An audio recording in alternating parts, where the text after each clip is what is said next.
Hello दोस्तों, नमस्कार।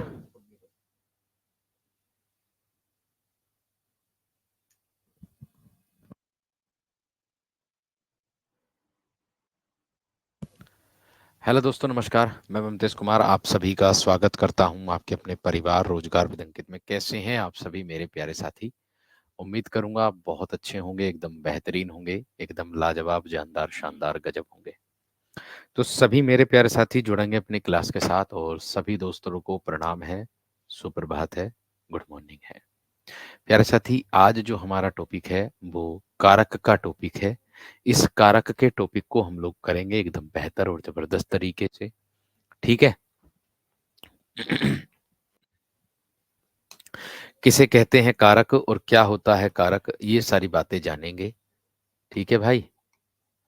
कारक की विभक्ति कितनी होती है, कारक कितने प्रकार के होते हैं, हिंदी भाषा में कारकों की संख्या आएगी तो हमें कितने लगाने हैं, ये सारी बातों का ध्यान हमें रखना होगा। देखिए, अगर मैं बात करूंगा कारक की, क्योंकि कारक चिन्हों को जो है हम परसर्ग के नाम से भी जानते हैं। इसको हम कारक को किसके नाम से जानते हैं? परसर्ग के नाम से भी जानते हैं। आपसे पूछा जाएगा कारक या फिर परसर्ग, दोनों में क्या अंतर है? एक ही है। यानी कि कारक चिन्हों को हम किस और नाम से जानते हैं? परसर्ग के नाम से जानते हैं। दूसरी चीज एक और ये भी है कि जो शब्दों के बीच में संबंध स्थापित करते हैं, परसर्ग किसे कहते हैं?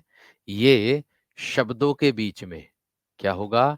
शब्दों के बीच में, शब्दों के बीच में संबंध स्थापित करते हैं।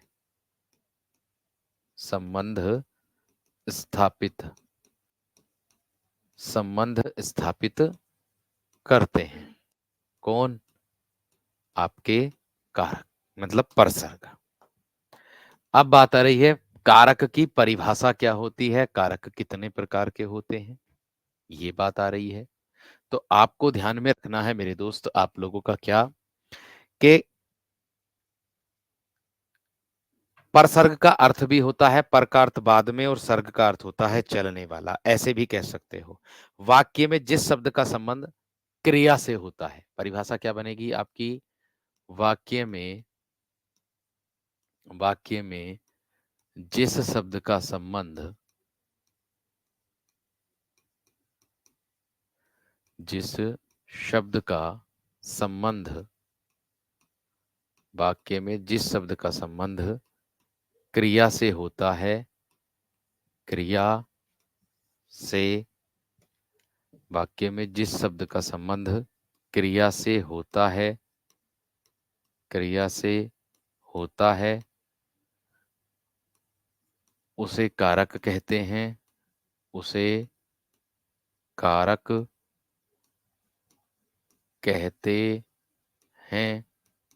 मैंने क्या कहा? मैंने सिर्फ इतना कहा कि वाक्य में जिस शब्द का संबंध किससे होता है मेरे दोस्त, आपका कारक से होता है, मतलब क्रिया से होता है, उसे हम क्या कहते हैं? कारक कहते हैं।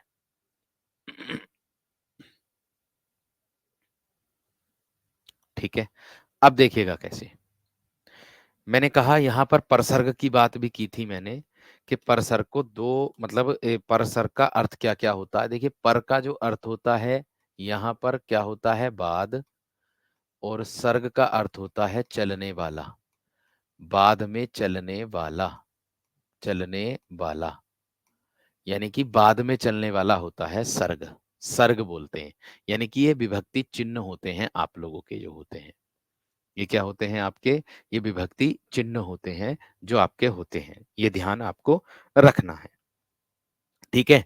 कारकों की संख्या 8 होती है। कारकों की, कारकों की संख्या, की संख्या 8 होती है। 8 होती है। ठीक है। अब आप कहोगे 8 कौन कौन सी होंगे? ठीक, तो मैं आप लोगों को बताऊंगा, उससे पहले एक नोट डाल करके लिख लीजिएगा। नोट क्या है कि आचार्य किशोरीदास वाजपेयी ने के अनुसार कारक 6 होते हैं।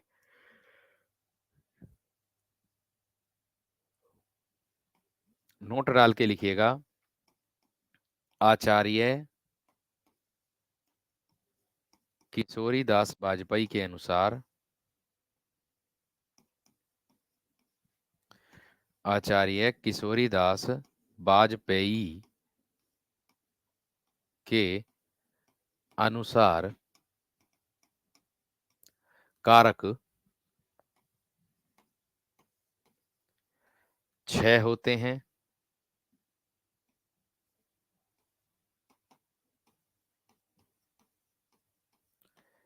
6 होते हैं, यानी कि किशोरीदास वाजपेयी ने कितने कारक माने हैं मेरे दोस्त? 6। आपको 8 कब लगाने, 6 कब लगाने, वो भी मैं आपको बताऊंगा। ठीक है? कैसे? जैसे मैं कह दूंगा आप लोगों से, क्या आप कह दो कि कारकों की संख्या कितनी होती है, या हिंदी में कारक कितने होते हैं, आपका सीधा सा जवाब होगा 8। अगर क्वेश्चन आएगा हिंदी में कारक कितने होते हैं या कारक की संख्या कितनी होती है, तो आपको 8 ही लगाने हैं। अगर क्वेश्चन आएगा कि आचार्य किशोरी दास वाजपेयी के अनुसार कारक कितने प्रकार के होते हैं, तब आप लगाओगे 6। जब नाम आएगा आचार्य किशोरीदास वाजपेयी, तब ही 6 लगाने हैं। अगर ये नाम नहीं है तो 8 ही चयन करना है। ये दिमाग में बैठा लेना, ये दिमाग में बैठा लेना। ठीक है जी। अब मैंने बताया है आप लोगों को कि कारक जो होते हैं वो 8 प्रकार के होते हैं। देखिए, इस पर आधारित प्रश्न किसी भी तरीके से आ सकता है और किसी भी तरीके से पूछा भी जा सकता है। मतलब समझने का है मेरा कि विभक्ति के रूप में भी आ जाएगा, ना कारक का नाम दे, विभक्ति का नाम दे सकता है, कारक का नाम ना दे तो विभक्ति का नाम भी दे सकता है, कारक का नाम देगा तो विभक्ति का नाम नहीं देगा। ये ध्यान में रखना। आप कहोगे कैसे? वो सारी चीजें अभी ध्यान ध्यान से देखने के लिए मिलेंगी। देखो,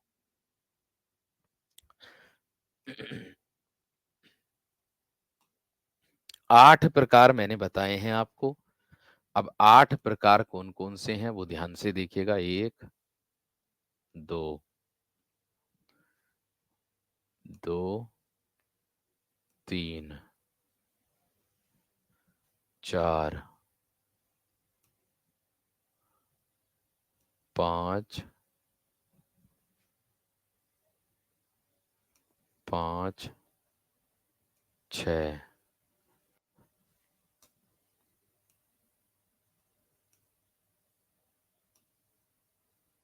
6।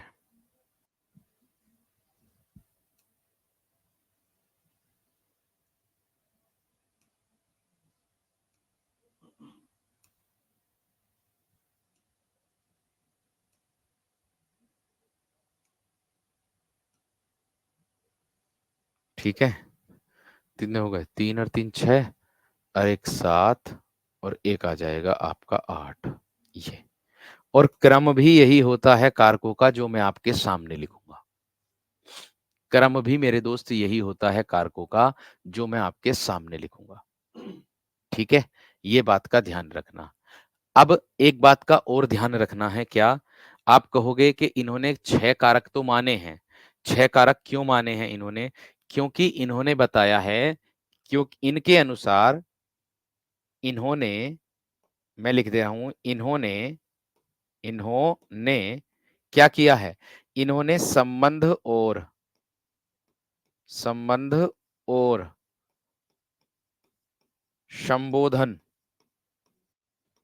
संबंध और संबोधन कारक, संबोधन कारक, इन्होंने संबंध और संबोधन कारक, संबोधन कारक का, मैंने कहा संबंध और संबोधन कारक का संबंध, का संबंध क्रिया से नहीं बताया, क्रिया से नहीं माना, ऐसे कह सकते हो। क्रिया से नहीं माना है, इसीलिए मेरे दोस्त ये आचार्य किशोरीदास वाजपेयी के अनुसार कितने हैं? 6 हैं।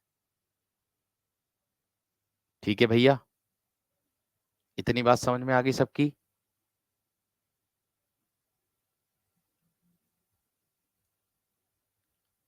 इतनी बात क्लियर हो गई है सभी की ना मेरे दोस्त? इतनी बात सबकी समझ में आ गई है ना? बस इतना ध्यान रखना है आप लोगों को क्या कि मैंने बस इतनी बात बताई है कि इन्होंने जो बात बताई है, इसका कारण यही है कि इन्होंने संबंध और संबोधन कारक का संबंध क्रिया से नहीं बताया है। इसीलिए मेरे दोस्त इसको 6 प्रकार माने हैं इनके अनुसार।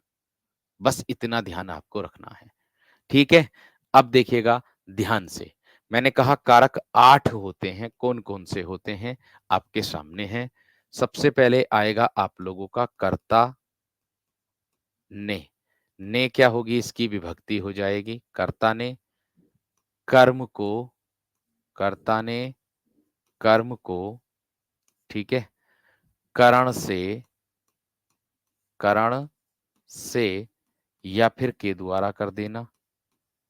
करण से या फिर के द्वारा कर देना। कर्ता ने कर्म को करण से संप्रदान संप्रदान के लिए संप्रदान के लिए कर सकते हो, के वास्ते कर सकते हो। ठीक है? अपादान से अलग अपादान से अलग संबंध का का की के अधिकरण अधिकरण में कोमा पर और संबोधन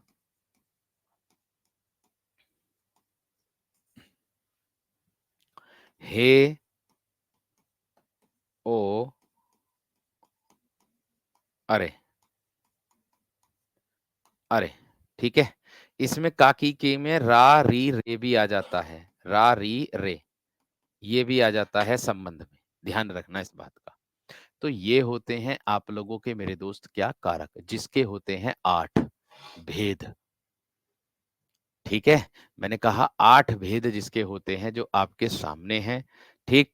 अब यहाँ पर एक मैंने बात बताई थी अभी-अभी थोड़ी देर पहले आप कि भैया ये विभक्ति के नाम से भी आ जाते हैं। मतलब अगर आप लोगों को ये एक नाम ना दे कर्ता, तो इसके स्थान पर विभक्ति का नाम आ सकता है। आप कहोगे कैसे? भैया ये बात का ध्यान आपको ही रखना है। कर्ता कारक को हम प्रथमा विभक्ति कहते हैं यानी कि प्रथमा विभक्ति, द्वितीया विभक्ति, द्वितीया विभक्ति, इसको क्या कहते हैं हम? द्वितीया विभक्ति, इसको कहते हैं तृतीया विभक्ति, तृतीया विभक्ति, चतुर्थी, चतुर्थी, पंचमी, पंचमी, षष्ठी, षष्ठी, सप्तमी, सप्तमी और इसको कहते हैं अष्टमी विभक्ति। इसको क्या कहते हैं? अष्टमी विभक्ति। ये देखिएगा आप लोगों से किसी भी प्रकार से प्रश्न बन सकता है। मतलब आपको उदाहरण अगर दिया, अगर किसी संप्रदान कारक का उदाहरण दिया, जैसे मैं कह दूं कि भूखे को भोजन दो, ऐसा उदाहरण दे दिया और आपसे विकल्प में कर्ता कर्म करण संप्रदान ये ना दिया हो, तो क्या देगा वो? प्रथमा, द्वितीया, चतुर्थी और तृतीया विभक्ति। तो आपको ये याद रखना है कौन से नंबर पर आता है। ये क्रम एकदम सार्थक क्रम है, एकदम सटीक क्रम है। एकदम सही क्रम है, एकदम सटीक। जो जिस क्रम पर आता है, वो उसी क्रमानुसार मैंने रखा हुआ है। ये बात का ध्यान आपको रखना है। ना दे आपको ये नाम कारकों के, केवल विभक्ति नाम दे दे, तो विभक्ति में आपको पता होना चाहिए कौन-सी विभक्ति किस पर आती है। ठीक है? अब देखिएगा यहाँ पर ध्यान से। इतना तो क्लियर हो गया। अब सबसे पहले आप लोगों का आता है कौन सा कारक? कर्ता कारक। सबसे पहले कौन सा आता है मेरे दोस्त आप लोगों का?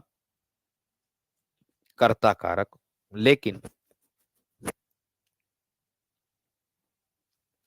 इससे भी पहले मैं आप लोगों को बता देता हूं क्या कि कुछ कारक हैं और उनके अर्थ लिख देता हूं जिससे आपको परिभाषा समझने में आसानी होगी। ये कारक हैं, उनकी परिभाषा शॉर्ट में लिख रहा हूं मैं, है ना? शॉर्ट में मैं इनकी परिभाषा आप लोगों को पास लिख रहा हूं, आप लोगों के लिए लिख रहा हूं। ये बात का ध्यान रखना। ठीक है? अब आप देखो किस तरीके से।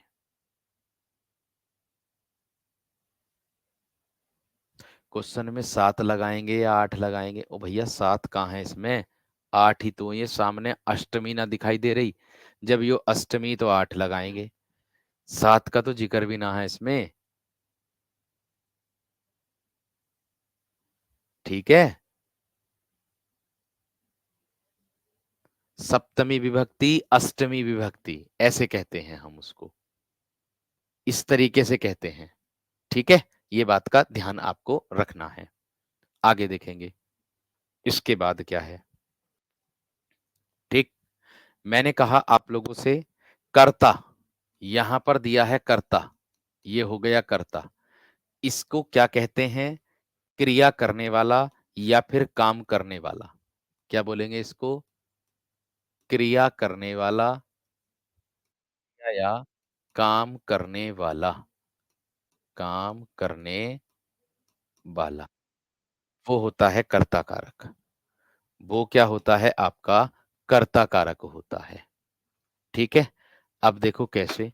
दूसरा उदाहरण, कर्म। क्या आता है मेरे दोस्त आपका? कर्म। ये अर्थ लिख रहा हूं मैं इनके शॉर्ट में। ठीक? इसको क्या बोलेंगे हम? जिस पर क्रिया का प्रभाव पड़े।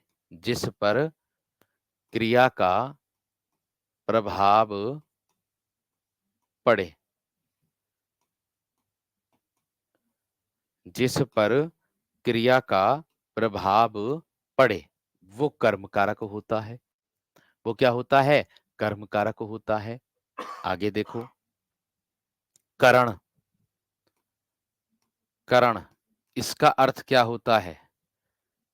इसका अर्थ होता है क्रिया का साधन। इसका अर्थ क्या होता है आपका? क्रिया का साधन।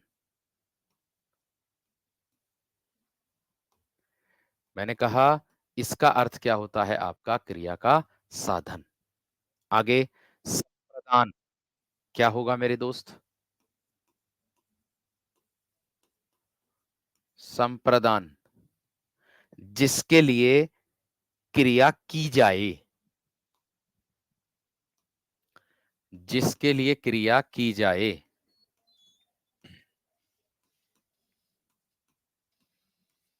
जिसके लिए क्रिया की जाए।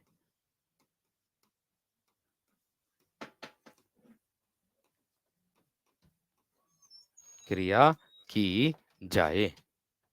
आगे, इसके बाद क्या आता है मेरे दोस्त आप लोगों का? एक आता है आप लोगों का क्या? अपादान। क्या आता है मेरे दोस्त आपका? अपादान। ये देखिए, अपादान में क्या होता है मेरे दोस्त? क्रिया जिससे अलग होना बताए। क्या होगा? क्रिया जिससे अलग होना बताए। क्रिया जिससे अलग होना, अलग होना बत क्रिया जिससे अलग होना बताए। आगे, संबंध। और क्या हो जाएगा आप लोगों का? संबंध। इसमें क्या होगा प्यारे दोस्त? जिसमें संज्ञा या सर्वनाम का संबंध दिखाया जाए। जिसमें जिसमें संज्ञा या सर्वनाम, या ऐसे कह सकते हो एक वस्तु का संबंध किसी दूसरी वस्तु से दिखाया जाए। संज्ञा या सर्वनाम का संबंध दिखाया जाए, दिखाया जाए, दिखाया जाए, ठीक है, उसको कह देंगे। या फिर आप लोग अधिकरण, क्या होगा?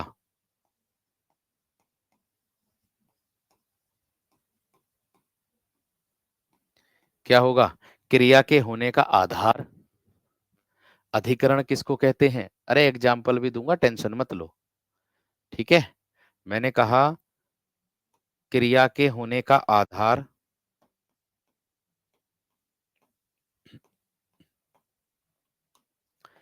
क्रिया के होने का आधार का बोध, क्रिया के होने का आधार का बोध होगा इसमें। और लास्ट में आता है मेरे दोस्त आप लोगों का क्या? संबोधन।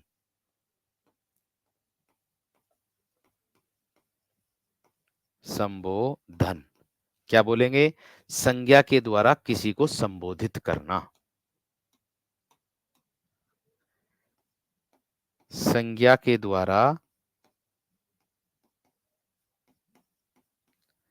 किसी को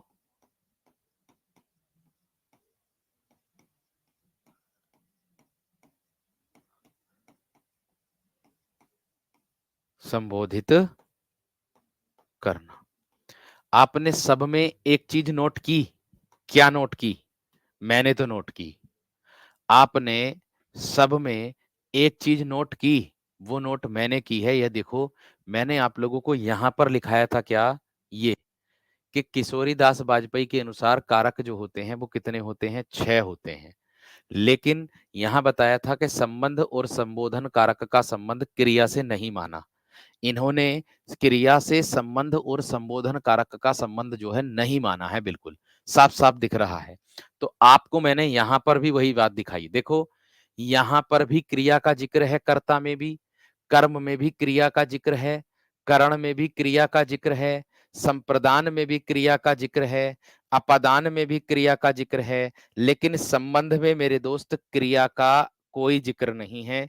अधिकरण में भी क्रिया का जिक्र है, लेकिन संबोधन में क्रिया का कोई जिक्र नहीं है। इसीलिए मेरे दोस्त इसको क्या माना गया है? संबंध और संबोधन को क्या माना गया है मेरे दोस्त? आप लोगों का क्या माना है? 6 माने हैं किशोरीदास वाजपेयी के अनुसार, जो बात सिद्ध भी हो रही है आपके सामने, सबके सामने। समझ में आ गई? कारक कितने हो गए? 8। कारक कितने हो गए? 8, जो आपके सामने है।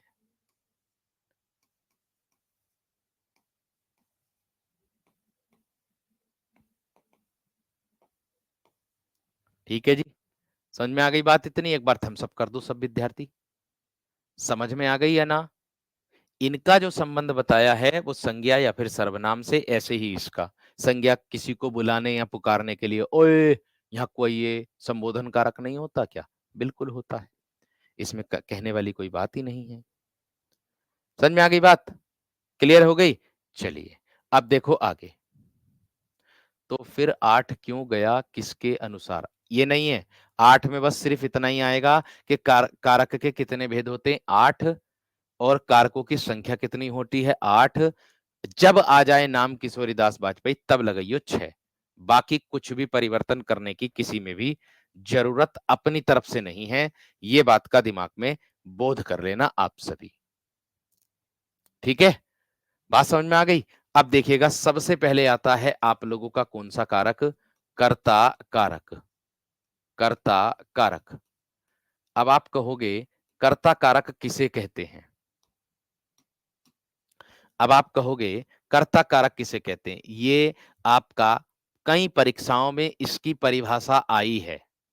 कई परीक्षाओं में इसकी परिभाषा आई है कि वाक्य में काम करने वाले को कर्ता कारक कहते हैं। क्या बोलेंगे? वाक्य में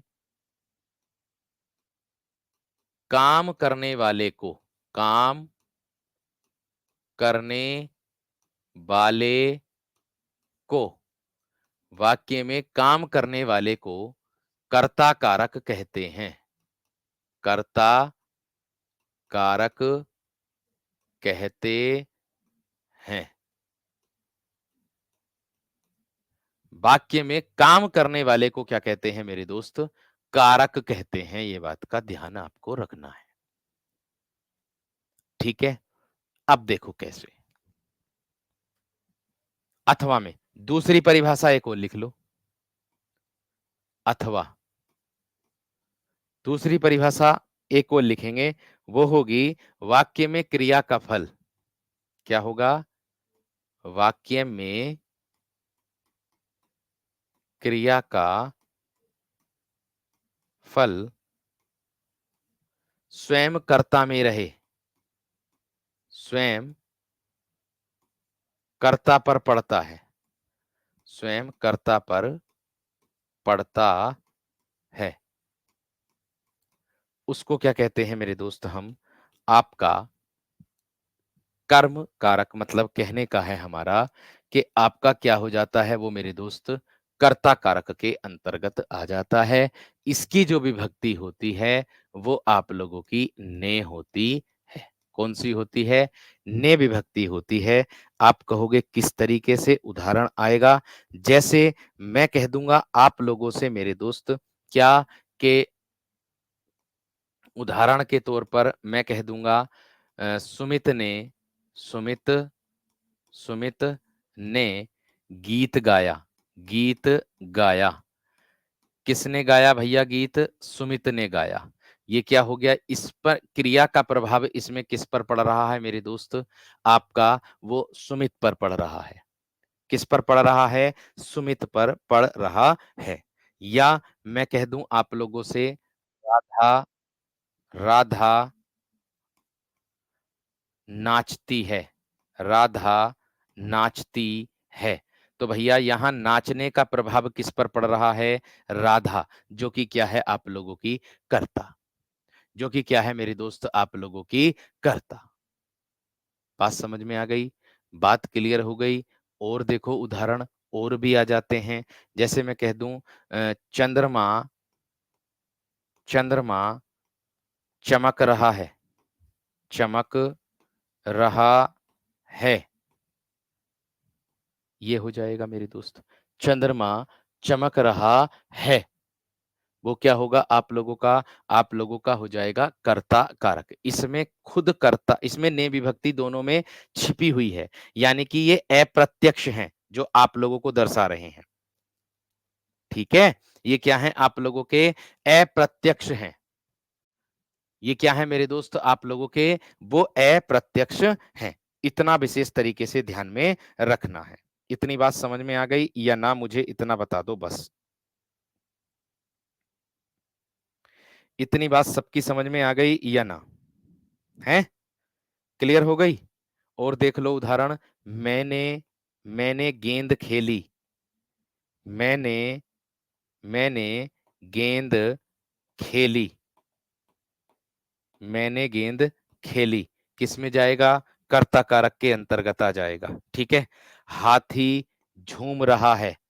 हाथी झूम रहा है। झूम रहा है। किस पे पड़ेगा भैया? कर्ता पर पड़ेगा। आप लोगों का क्या हो जाएगा? रीना रीना रो रही है। रीना रो रही है। तो भैया क्या हो जाएगा? आपका कर्ता कारक। ठीक है। या रीना रीना दौड़ रही है। या रीना दौड़ती है। दौड़ती है। वो किस में चला जाएगा आपका? भैया रीना दौड़ती है किस में जाएगा आप लोगों का मेरे दोस्त? कर्ता कारक के अंतर्गत चला जाएगा। किसमें? मैंने कहा कि आपका दौड़ने की क्रिया का प्रभाव किस पर पड़ रहा है? रीना पर पड़ रहा है। बात समझ में आ गई? बात क्लियर हो गई? चलिए बहुत बढ़िया, बहुत ही शानदार, बहुत ही गजब। ठीक है, चलो। हाँ जी, क्लियर है या ना? मोहन ने पत्र लिखा।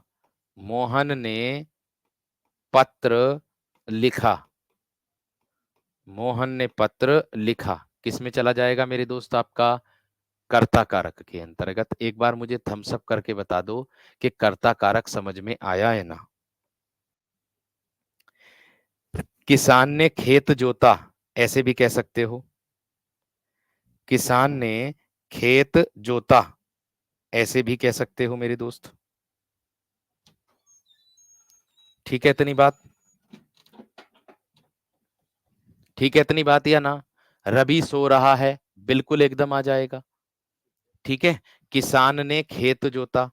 मैंने कहा वाक्य में काम करने वाला, यहां दिया ना, वाक्य में काम करने वाले को कर्ता कहते हैं। किसान ने खेत जोता। किसान ने खेत जोता, ऐसे कह दोगे। रीना ने खाना बनाया, उसको कह दोगे। बात समझ में आ गई? बात क्लियर हो गई? चलिए बहुत बढ़िया, बहुत शानदार, बहुत ही गजब। अब देखिएगा, इसके बाद मेरे दोस्त आप लोगों का आता है कर्म कारक। क्या आता है आप लोगों का? कर्म कारक। अब कहोगे कर्म कारक क्या है? ठीक है, नंबर 2 पर आता है आपका कौन सा? कर्म कारक। ठीक है जी। अब कर्म कारक किसे कहेंगे? जिस पर क्रिया का प्रभाव पड़े उसे कर्म कारक कहते हैं। क्या बनेगा? जिस पर प्रभाव पड़े कह सकते हो, या जिस पर क्रिया का प्रभाव पड़े। पड़े उसे कर्म कारक कहते हैं।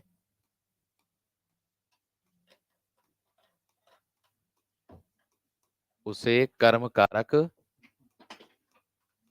कहते हैं। उसे क्या कहते हैं? कर्म कारक। इसकी जो विभक्ति होगी वो क्या होगी? को होगी। और एक बात का भी विशेष ध्यान रखना है आप लोगों को। क्या? कौन सी बात का विशेष ध्यान इसका रखना है कि इसमें क्या होता है, वाक्य में क्रिया का प्रभाव जो है ना मेरे दोस्त, मैंने कहा वाक्य में क्रिया का जो प्रभाव है वो कर्ता को छोड़कर किस पर पड़ता है? कर्म पर पड़ता है। वो कर्ता को छोड़कर कर्म पर पड़ता है। जब ही तो कहा जाता कि जिस पर क्रिया का प्रभाव पड़े। यहां पर क्रिया का प्रभाव जिस पर पड़ेगा वही हो जाएगा मेरे दोस्त आप लोगों का कर्म कारक। आप कहोगे किस तरीके से? तो कैसे, वो यहां पर देख लीजिएगा। जैसे सबसे ज्यादा पूछा जाने वाला उदाहरण कौन सा है? एक तो यही है, कौन सा? अ, माँ ने माँ ने बाजार से माँ ने बाजार से कपड़ा खरीदा। एक तो यही वाला उदाहरण है। कपड़े के नीचे रेखांकित कर देगा, माँ ने बाजार से कपड़ा खरीदा। तो कपड़े के नीचे रेखांकित कर देगा और पूछ लेगा मेरे दोस्त इसमें कौन सा कारक है, जो सबसे ज्यादा पूछा जाता है। इसमें यहां क्रिया है ये खरीदना, इसका प्रभाव किस पर पड़ेगा? कपड़े पर। इसका प्रभाव किस किस पर पड़ेगा मेरे दोस्त? क्रिया पर पड़ेगा। थोड़ा मुस्कुराकर पढ़ाया करो सर, कितना सीरियस रहते हो आप। बड़ी समस्या आ गई है, इसमें भी कोई दिक्कत आ गई? अरे सीरियस रहना जिंदगी में कुछ नहीं है भाई। क्या है, मैं तुम्हें क्या ही बताऊं, क्या ही समझाऊं है। चलो आगे देखो। रवि ने रवि ने सांप को मारा। सांप को मारा। यहां सांप क्या है मेरे दोस्त आप लोगों का? सांप क्या है यहां? कर्म। सांप क्या हो जाएगा मेरे दोस्त आप लोगों का? क्या हो जाएगा? वो आपका कर्म हो जाएगा। इतनी बात समझ में आ गई? इतनी बात क्लियर हो गई या ना?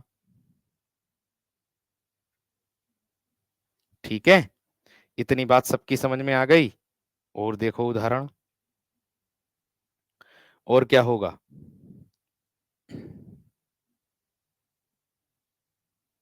और देखो उदाहरण मेरे दोस्त, इसमें क्या होगा?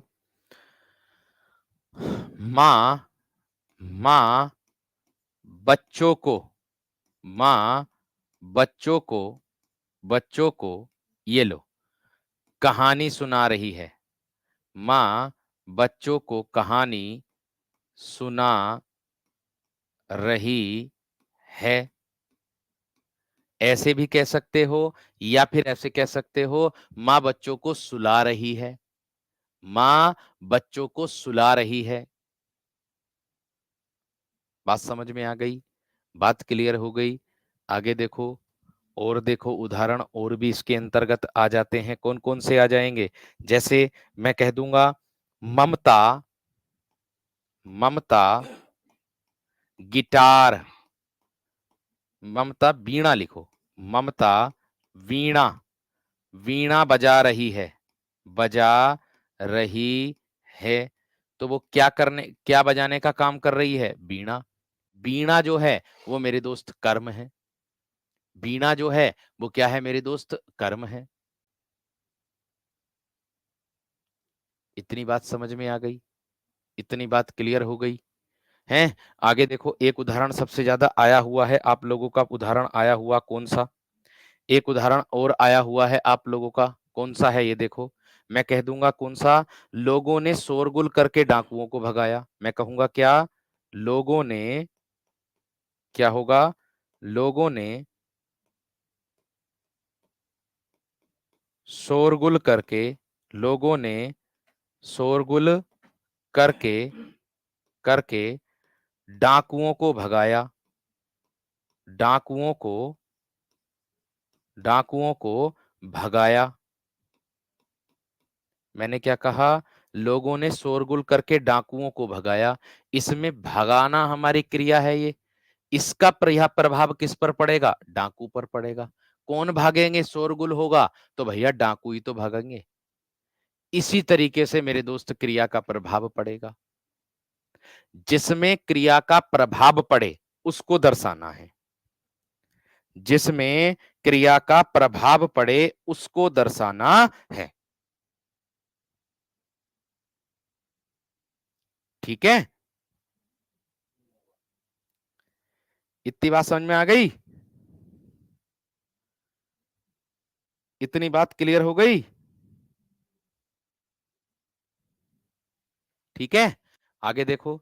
राजा, राजा सिंह को, राजा सिंह को, राजा सिंह को मारता है। अब देखो, मारना क्रिया का प्रभाव किस पर पड़ेगा? सिंह पर पड़ेगा, शेर पर पड़ेगा। राजा किसको मारता है? सिंह को मारता है। अरे यहां देखो, जिसमें क्रिया का प्रभाव पड़ता है, जिस पर। अरे जब ममता वीणा बजाएगी तो वीणा आवाज निकालेगी या निकालेगी नहीं? निकालेगी या ना निकालेगी? बिल्कुल। बात समझ में आ गई? किसान ने खेत जोता, वो कर्ता कारक में ही आएगा। कर्ता कारक में ही आएगा, क्योंकि को विभक्ति का प्रयोग नहीं हुआ। ये बात का ध्यान रखना। ठीक है? को विभक्ति का प्रयोग इसमें नहीं हुआ है। ये बात का ध्यान आपको रखना है। ठीक। और देख लो उदाहरण। कृष्ण ने कंस को मारा। और देखो क्या है? कृष्ण ने, कृष्ण ने कंस, कंस को मारा। कृष्ण ने कंस को मारा। ये कंस क्या हो जाएगा आपका मेरे दोस्त? ये आप लोगों का हो जाएगा, क्रिया का प्रभाव किस पर पड़ेगा? कंस पर पड़ेगा।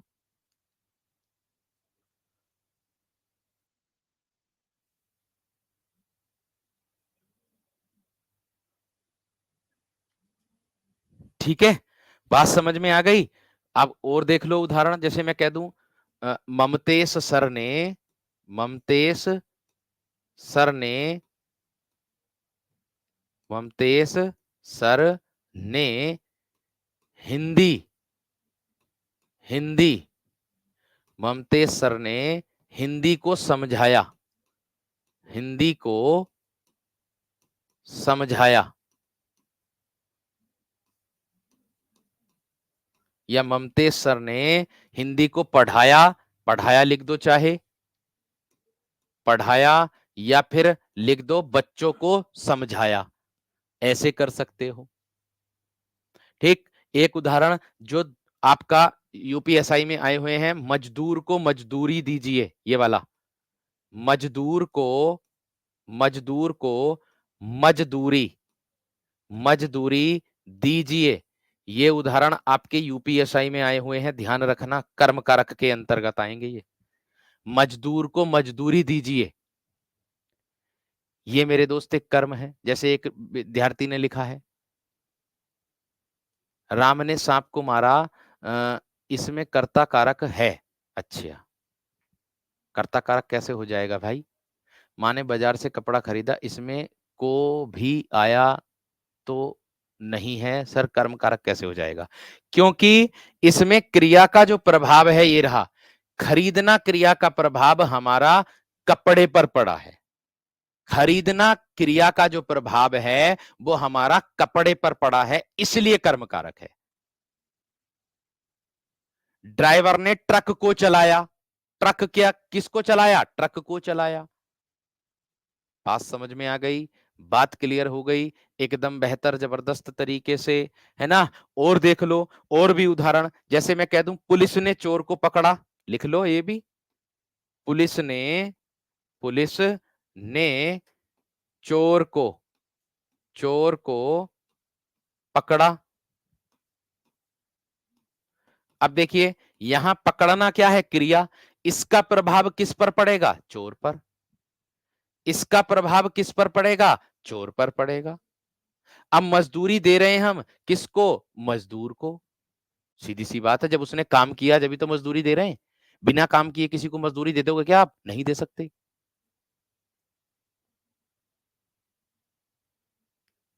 बात समझ में आ गई? बात क्लियर हो गई? इतनी बात यहां तक बताओ, समझ में आई या नहीं? ठीक है, बात क्लियर है। और आता है इसी में, अध्यापक को पुरस्कार दीजिए। एक और आता है, देखो ये भी इसी का ही उदाहरण है। अध्यापक को पुरस्कार दीजिए, पुरस्कार दीजिए। ये भी आप लोगों का कर्म कारक के अंतर्गत आ रहा है। सब प्रीवियस ईयर है, ये बात का ध्यान रखना। मजदूर वाला और अध्यापक वाला दोनों को विभक्ति की वजह से ये मजदूरी जो देना है हमारा, ये देना हमारा क्रिया है। इसका प्रभाव जो पड़ रहा है वो यहां पर मेरे दोस्त, जो मजदूरी किसको दी जा रही है? जिसने काम किया। अध्यापक ने कुछ काम किया होगा, तरक्की की होगी, जब भी तो पुरस्कार दिया जा रहा। ये दोनों के दोनों अपवादित उदाहरण हैं और दोनों के दोनों आप लोगों के कर्म कारक के अंतर्गत यूपीएसआई परीक्षा में पूछे गए हैं। ये बात का ध्यान रखना, ये बात का ध्यान रखना। ये दोनों के दोनों अपवादित उदाहरण हैं आपके, और दोनों के दोनों यूपीएसआई परीक्षा पर प्रभाव पड़ेगा।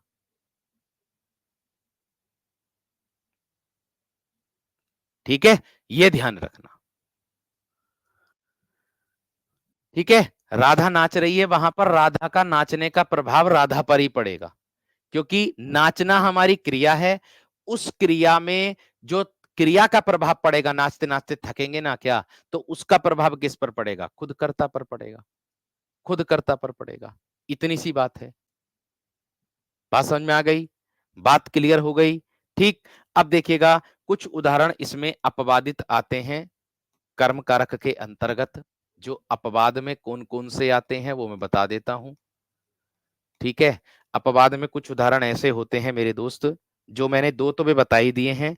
और कि जैसे जैसे मैं कह दूं कि आपको दोनों तरफ, दोनों ओर इस तरीके से आ जाता है। जैसे मैं कह दूं सड़क के दोनों ओर, मैं कह दूं सड़क के दोनों ओर, इस तरीके से सड़क के दोनों ओर, दोनों ओर, सड़क के दोनों ओर क्या है? पेड़ लगे हैं। ये दोनों ओर जो है अपवाद में जाएगा, कर्म कारक के अंतर्गत।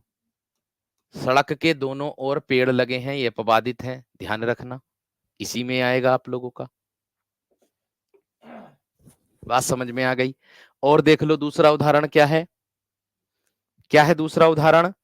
ठीक, मेरे गांव के तीनों तरफ, मेरे मेरे गांव के मेरे गांव के दोनों तरफ रेल की पटरी है, रेल की पटरी है।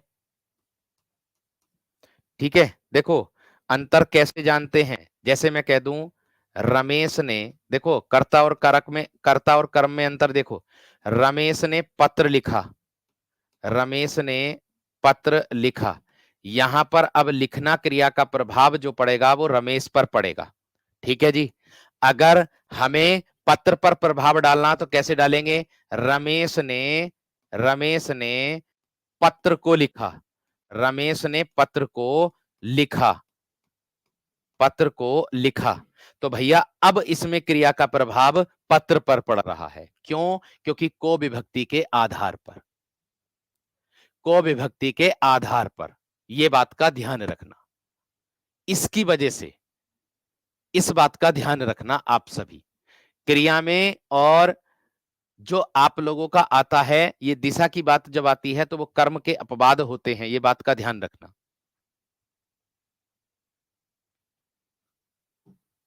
ठीक है, क्लियर है? चलिए बहुत बढ़िया, बहुत शानदार, बहुत गजब। मैं कह दूं मेरे घर के चारों तरफ सड़क पक्की है, ऐसे भी कह सकते हो। सुमित ने गीत गाया, कर्ता सुमित ने गीत को गाया या सुमित ने गीत को सुनाया, तो वो हो जाएगा कर्म। इतना ही अंतर है, ध्यान रखना। भूखे को भोजन दो, वो उसमें जाता संप्रदान में।